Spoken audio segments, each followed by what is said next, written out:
Welcome back, everyone, to the 2B podcast. I, GMan, will be today's host, joined by my wonderful comrades, Knoll, Torch, and MCW. Today's topic is an interesting and has been discussed since civilizations of old, whether in the pantheons of the Greeks or the pagodas of China. It is, of course, politics. See, well, anyways, gentlemen, politics is, of course, a very hot topic. Considering the thousands of years we humans have proposed different ideologies and beliefs in how things should be run, my first question to you guys is how important do you think politics actually is? How much do having different policies actually affect you? Or is it just too much of theory? Having different policies, as in like having different political ideologies, right? Yeah. I mean, you could say, well, if I'm speaking from the obvious here, it's good that we all have. It's good that like our country, and maybe the U.S. as well. I like how everyone has their own. They have their own beliefs and they have their own political ideologies that have their own merits. I feel like this variety, like this diversity, can actually work against, because yeah sure we know that America and Indonesia, they're really what's it called, heterogeneous societies, where we have all these ethnic backgrounds, we have all these nationalities. But the people talk about, like, because of this heterogeneous society that we have and the U.S. has, they're more prone, like racial conflict. Like we see, like if we see the situation in Indonesia, not I'm not saying all tribes or like all ethnicities fight against each other, but there are some instances where like the majority versus the minority. You can see it by the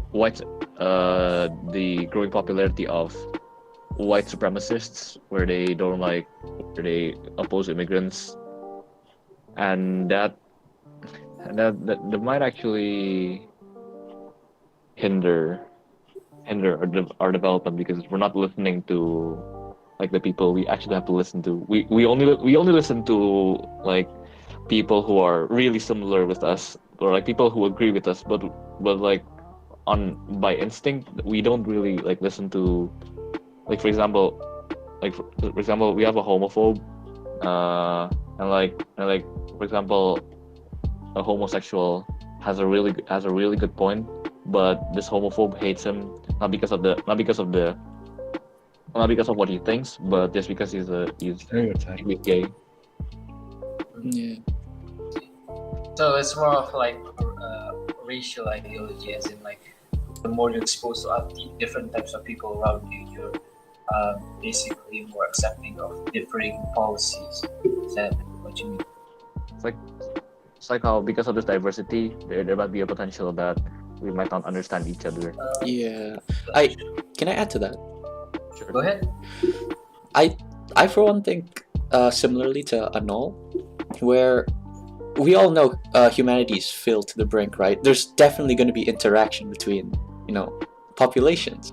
This interaction, right? I feel like it's inevitable, and basically, if we don't practice this, we're never going to adapt to it. So I feel like even if it might have negative consequences now, it might be really important in the future. So is it better to kinda. have like a diverse group of people or like a homogeneous people? What do you mean by homogeneous, and what do you mean by? Scandinavian countries, for example, yeah, we portray them to be like the utopia of all countries, where like free Okay. healthcare, free education, all that. Okay. But I think people tend to overlook that these countries, they have a homogeneous society, where like basically everyone's the same, everyone's Swedish, everyone's white, and they can kind of agree at one. Yeah, Agree that is a to good one. point. They But I they think, seem to counter your point there, I think you also have to take into account that the people running the places like the Nordic countries are also they try to maximize their policies to ensure the welfare and the benefit of the people themselves, whereas for some countries maybe their policies are made in order to perhaps um, put forward a particular political ideology or something like that. So, in regards to that, moving on from that, MCW, is it your personal belief that if the government has policy that's for the people, it's better than compared to like other countries that have government that's towards a certain ideology, as you said? Well, I think for me personally, I think the real reason why they're called public servants, why they work in the public sector, is so that they can serve the people. And I know that there are definitely exceptions to that, in particular in a couple of authoritarian countries. But I think it's only probably my personal belief, or maybe it's only me, that believes that the policies and the job that you do should be towards the betterment of the people. I don't know what you guys think. Anyone want to? Oh yeah, I want to jump in actually. So you mentioned it's all about the people, right? But what would you do if, let's say, the people were split 50-50? You'd have to like choose a certain one group to go with. For example, let's say a Republican and Democrat, right? So we know they're not exactly split 50-50, but I don't know, the way Electoral College makes it seem 50-50 in a way. How would you decide which side is, more correct than the other? You're asking me, right? Open to anyone. Okay. Well, I think going back to my point, like nowadays we're obsessed with splitting people into different parties, different ideologies, where like in fact, like what I said, it's just if you are Republican or if you are a Democrat, you're supposed to lead for the people, like it doesn't matter your party. I mean, now we live in a what's the term? A society. A society Nice. where they put forward a particular ideology, and they believe in a particular, they have a particular set of beliefs that if somebody diverges from that, they would not agree with it, and they wouldn't come together, even though maybe it's only something that's benefiting both or something. Yeah, something like that. Okay, I see. Find like an ideology in which everyone can agree with. I think if we just focus on that thought, that will be impossible and time wasting, because like you can have you can have a really good leader, like they can do objectively well, but there will still be some skeptics and those who oppose, and to their credit, they do have points on why when all of you portray these leaders as good, they're actually bad, and like vice versa. So focusing to finding an ideology that suits everyone, that's impossible, and that's why we just choose the popular vote, even though like you can have a leader in which 51% of the population agrees on its policies, whereas the remaining 49% they disagree. And although the 51% technically wins for good reason, like the number of people who disagreed with this president, for example, that's still a lot. Like 49% of the population, that's still huge. Yeah. That's a good point. Okay, if that is so, if ideologies in the real world, that is, it's impossible to find one that satisfies everyone. But now I want to ask each of you personally, if you live in like an ideal society, what do you think is the best ideology? In which like everyone agrees with it and it's implemented. Which ideology has the best result? I can go first if you want, but I need to clarify. I'll go ahead. Don't worry. Okay. You said ideal society, right? Yeah. So, like for example, in our normal society, different beliefs, that's what it's like before, right? Yeah. Taking power. But what if like everyone is like agrees on one ideology? From like a realistic point of view, if like everyone of the population agrees on that ideology, which ideology or what ideology do you guys agree with that is most effective? Like that country adopts it and everyone else. So, same ideology as okay, but how in depth do they agree? As in, every single thing they agree on, or Yes, yes, right. Yeah, we should think in a different way. This way, agree that this is the best ideology. This is the best option. well, in my opinion, the best ideology for that would be clone technology, because they'd have to be the same guy. I don't see any other scenario where that could be possible. I don't know if that's an ideology, Are you but saying like, oh, like, because the problem is like if you guys see around the countries, right? Everyone has different beliefs on like how a country should be run, and those different beliefs make up their ideology, right? So yeah. if everyone has the same belief or something, what do you guys think is the best belief that will have the best result? For example, if everyone is a communist, will have the best country. If everyone is capitalist, will have the best country. Oh, okay. I agree. Wait, hold on. That's really if you're talking about if you're talking about the best ideology that like everyone agrees with, I'd say like even if there is a possibility, I'd say there's a okay, because it suits everyone. Why would you want to change it? Why would you want to change a perfect ideology? Because we know in society there's bound to be there's bound to be disagreements and conflict Mhm. between opposing sides. Even though it's between majority and minority, and the minority obviously has no chance. Okay. Say nothing. I have a funny answer, and I think I've told lots of people this, and they all laughed at it, but I still want to say it, so I'm leaving it for last. Okay, well, sure, I guess. FCW, you got anything? Uh, well, it's difficult because I think my personal standpoint along the lines of somehow in the middle of authoritarian but still free, because we're talking about like theoretical here, right? And like it lies Yes. bang in the middle of everything, in my opinion. Like, for example, maybe not too authoritarian, but also you have the will of the people to a certain extent, but realistically, like what Noah said, I think that there's bound to be disagreements in any ideology. So I see. So the both of you are of the opinion that you can't really implement one ideology. So there's like no one true ideology that's the best. yeah, I think so. Oh yeah, that's somewhere in line with what I believe.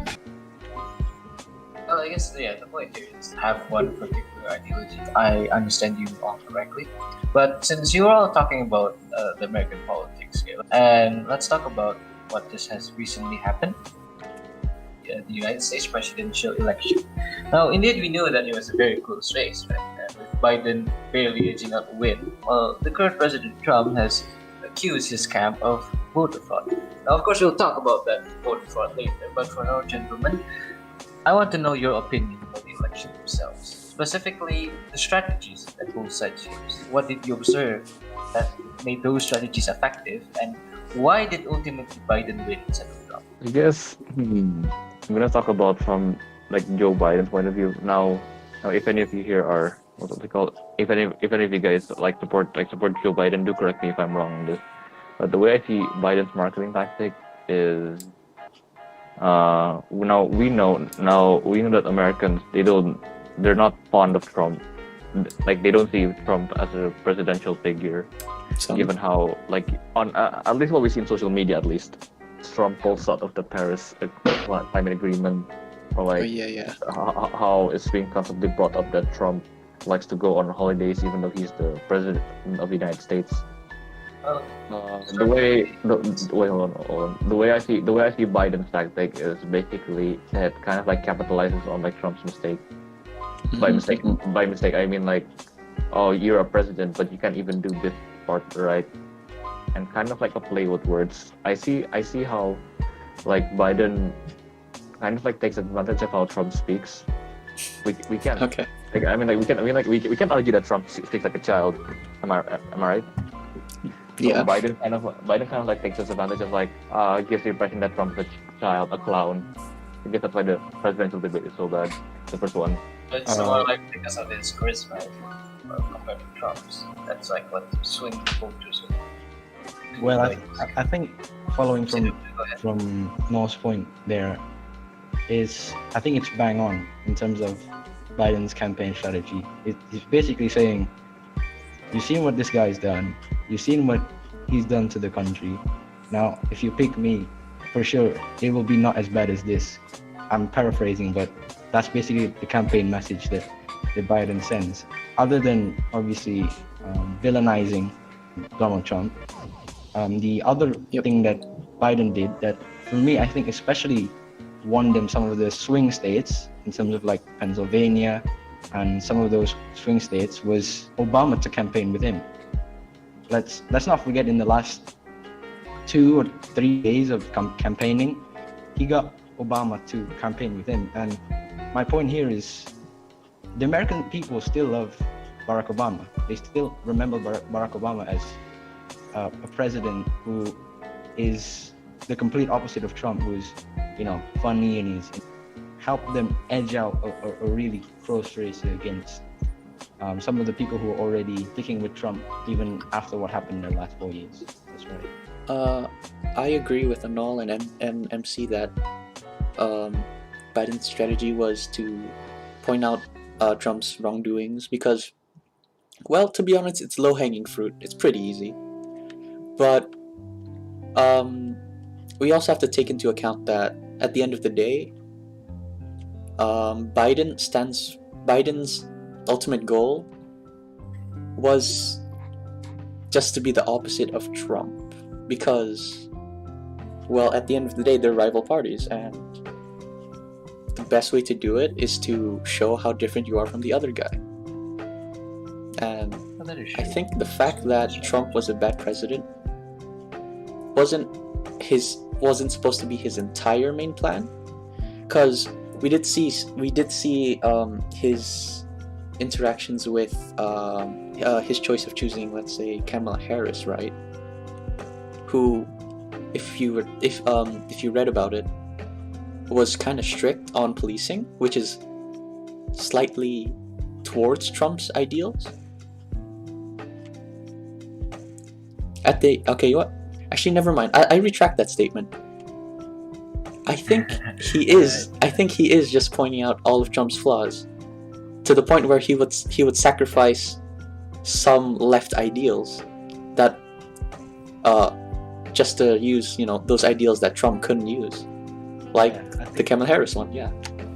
If I want to pick up on what you said there, I think what he did in this election and what Democrats didn't do in the last election was that Democrats were divided, I think, between Bernie Sanders and Hillary Clinton.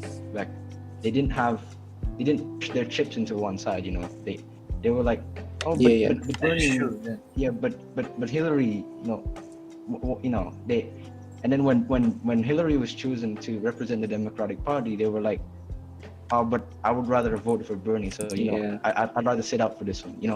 Whereas for Biden, he was the main man winner of the Democratic Party. So they had a particular somebody to champion when going into the election, rather than die out. Yeah. Smart move. They learned. So basically, the Democrats were more united in this election compared to the last time when Trump won. Also, I'm guessing, like, I know they capitalize on like Trump's flaws, but I guess they also know how to take advantage of the situation. We've seen no offense to black people, but we've seen the black protests. We've seen the Black Lives Matter protests. We've seen George Floyd's killing, and like subsequently we see like cases where like black people tend to be killed more frequently than white people by the police, and like kind of like the Democrats have a way with words such as like if you vote Biden, less people will be killed. This could also apply to like how President Trump handles the coronavirus, where he denies it at first, but then who gets the last laugh? Yeah, I think Biden is like a middleman as well. So some of the Republican people can be like, oh yeah, but he's like a good guy, so I'll pick him. You know what I'm saying? They were guys like really lambasting about Trump, like how he's bad, he did everything bad, and he has a bad personality compared to like Obama, and so how the Democrats capitalize on that. But my concern here is that yes, he did lose, but there was still a large majority that voted for this guy.